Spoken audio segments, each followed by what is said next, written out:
ہوتی ہے اس کے بعد ختم. آپ کے تاثرات؟ ایکچولی بات یہ ہے کہ یہ تو دشمن کی بزدلی ہے. یہ جو انہدام جنت البقیع کا واقعہ رونما ہوا، یہ واقعات ہر دور میں رونما ہوتے رہے. آپ کو معلوم ہوگا کہ امام حسین علیہ السلام کے روضہ مبارک کو کس طرح سے مسمار کیا گیا متوکل عباسی کے زمانے میں، اور اس پر حل چلایا گیا. اس ظلم و جور کی ایک طولانی تاریخ ہے. چونکہ دشمن کا جب بس نہیں چلتا کہ وہ کس طرح، چونکہ اہل بیت اطہار علیہ السلام کے مزارات سنگ و خشت کے ساتھ پر ان کا انحصار نہیں ہے کہ وہ اینٹ پتھر پر ان کا کوئی انحصار ہے، اس لیے کہ اہل دانش و بینش دنیا کے اس بات سے باخبر ہیں اور گواہی دیں گے کہ تاریخ عالم میں بادشاہوں کے محلات کھنڈرات میں تبدیل ہو جاتے ہیں، مگر اہل بیت اطہار نے اپنی عظمت کے محلات کی جو بستیاں دلوں میں بسائی ہیں اور جو یادگاریں قائم کی ہیں، وہ سنگ و خشت سے تعمیر نہیں ہوئی، وہ جگر کے ٹکڑوں سے تعمیر ہوئی ہیں. وہ بضعۃ منی کا اعلان کرنے والے خاتم النبیین کے جگر کے ٹکڑوں سے تعمیر ہوئی ہیں. اس لیے انہیں کوئی مسمار نہیں کر سکتا، اور اگر کوئی انہیں مسمار کر بھی دیتا ہے، بد تینت، بد خصلت، ریاکار اور کینہ پرور شیطان صفت دشمن کے ہاتھ سے اگر وہ مسمار ہو جائیں تو کوئی بات نہیں ہے، اہل وفا اور اہل ولا کے ہاتھوں سے دوبارہ تعمیر ہو جائیں گے. اور اگر تعمیر نہیں ہوں گے، جیسا کہ روضہ امام حسین تو تعمیر ہو گیا، اور اس کے بارے میں روایت بھی ہے کہ متوکل کے زمانے میں جب حل چلا کے بالکل آثار مٹا دیے گئے، تو جب دنیا کے گوشے گوشے سے اہل دل کے قافلے زیارت کے لیے میر کاروان کربلا کی آتے تھے اور بہت کبیدہ خاطر اور دل برداشتہ ہوتے تھے کہ کس طرح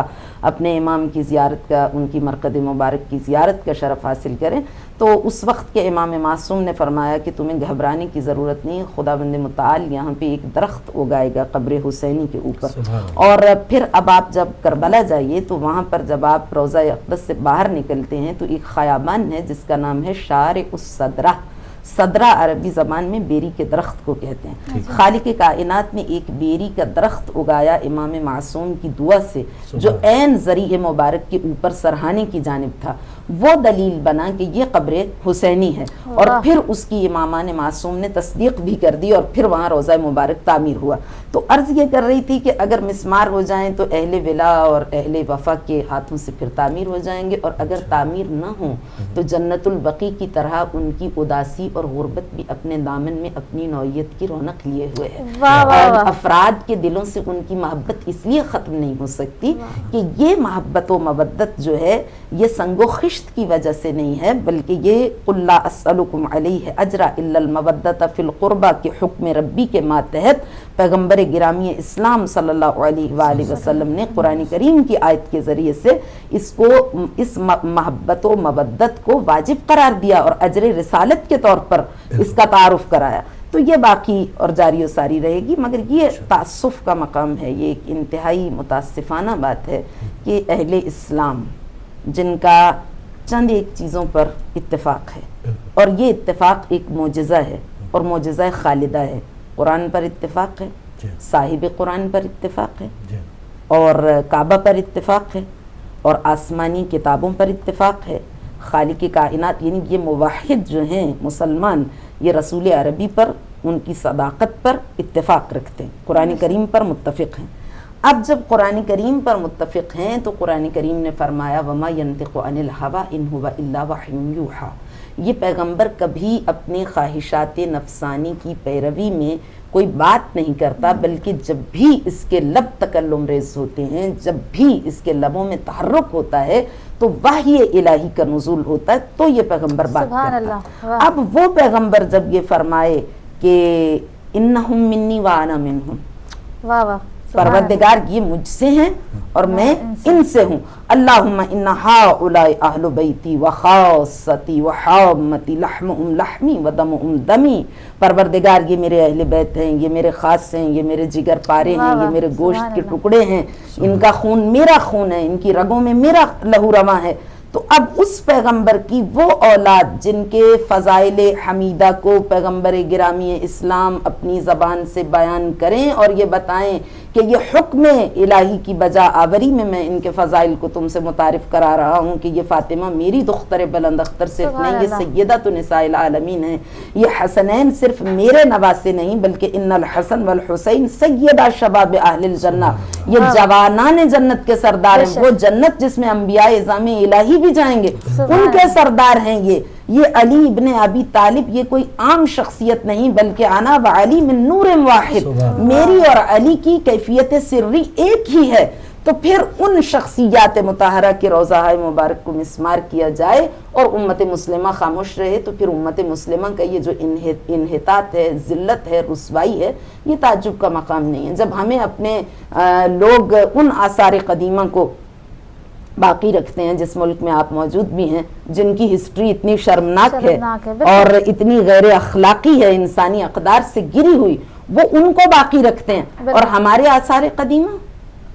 جن میں اخلاق حسنہ کے اعلیٰ ترین مدارج پر فائز،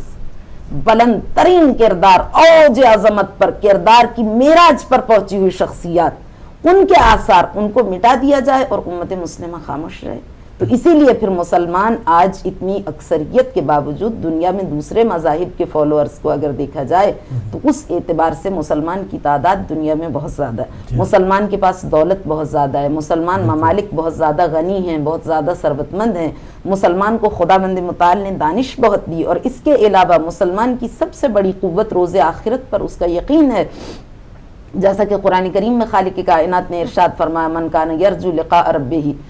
چونکہ مسلمان وہ ہے جو روز آخرت پر، لقاء الہی پر یقین رکھتا ہے، لقاء خداوندی پر یقین رکھتا ہے، تو اس لیے یہ چیز بھی اس کی قوت میں، اس کی طاقت میں اضافہ کرتی ہے۔ تو اگر اس کے باوجود بھی اس میں اتنی ہمت نہیں ہے کہ وہ اپنے دشمن کے مقابل ڈٹ جائے، خالق کائنات نے مسلمان کو جو نعمات عطا کی ہیں، میں یہ سمجھتی ہوں کہ حج ان میں سے بہت بڑی نعمت ہے۔ جعل اللہ الکعبۃ البیت الحرام قیاما للناس، خالق کائنات نے حج کو ہماری طاقت کا ذریعہ قرار دیا ہے۔ تو یہ اگر نہیں سمجھیں گے، نہیں سیکھیں گے تو یہ حالات ہوں گے۔ تو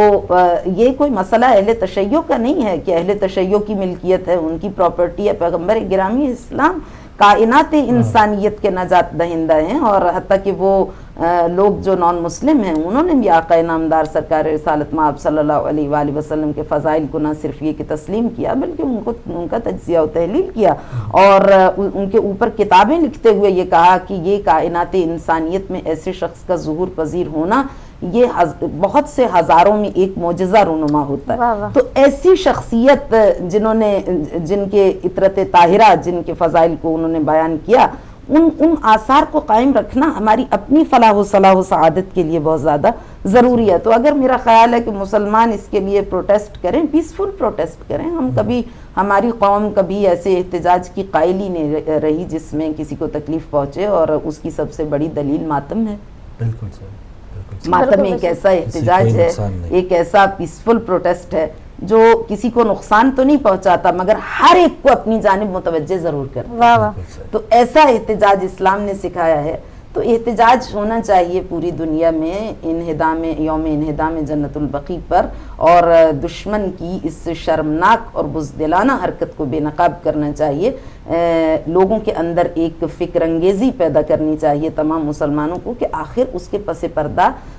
محرکات کیا ہیں، کیا عوامل ہیں، کیا اسباب ہیں کہ دشمن اتنا خوف زدہ۔ آج بھی دیکھیے دشمن کا خوف اور دشمن کی عداوت سیدہ زینب کے مزار سے ٹکرا رہی ہے۔ وہ کیا خوبصورت شاعر نے کہا ہے کہ شعر ہے کہ محمد دشمنی کیا کیا قیامت ڈھا گئی، بدر کی حد بڑھتے بڑھتے کربلا تک آ گئی۔ تو سیدہ زینب کے مزار پر حملے بھی اسی عداوت اور دشمنی کا شاخسانہ ہے، لیکن یہ بھی ایک اہل بیت اطہار علیہ السلام کی فتح کی بہت بڑی دلیل ہے کہ بعض افراد زندہ بھی کسی کا کچھ نہیں بگاڑ سکتے، اور انہیں 1400 سال ہو گئے اپنے مرقدہائے مبارک میں، اور دشمن آج ان کے مزارات سے خوف زدہ ہے، اس لیے کہ ان کے مزار مرجع خاص و عام بن چکے ہیں۔ دنیا ان کے اہل دل ان کے مزارات کے گرد محو طواف ہیں، اور دشمن کو یہ چیز خوفزدہ کرتی ہے کہ جب تک ان کے آثار باقی رہے، لیکن اس کو یہ معلوم نہیں ہے کہ سنگ و خشت سے تعمیر ہونے والے یہ روضے اگرچہ اہمیت کے حامل ہیں، لیکن اگر بالفرض خدا نخواستہ یہ نہ بھی ہوں تو آل اطہار نے کردار کے جو معجزے لوح عالم پر رقم کر دیے ہیں وہ کبھی قلوب انسانی سے ان کے نقوش محو نہیں ہو سکتے۔ اگر علماء کے لیے حدیث یہ کہتی ہے کہ اعیانہم مفقودہ وامثالہم فی القلوب موجودہ والعلماء باقون ما بقی الدہر، ایک عام عالم جو اپنے علم پر عمل کرتا اور اپنے قلم کے ذریعے سے لوگوں کے لیے ہدایتوں کی خیرات چھوڑ دیتا ہے، اگر اس کی موت کا اسلام اس کی موت کو قبول نہیں کرتا اور کہتا ہے کہ موت اس کی گرد قدم کو چھو نہیں سکتی، تو آل اطہار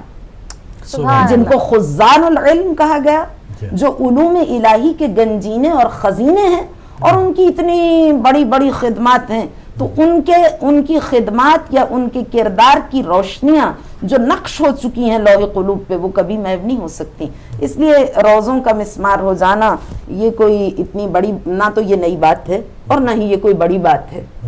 یہ ضرور ہے کہ تکلیف ہوتی ہے، دکھ ہوتا ہے اور پریشانی ہوتی ہے، مگر یہ بھی ہے، ایک اور بھی بات ہے، یہ اگر روزے مسمار نہ ہوں تو کس طرح سے پتہ چلے کہ منافق کون ہے اور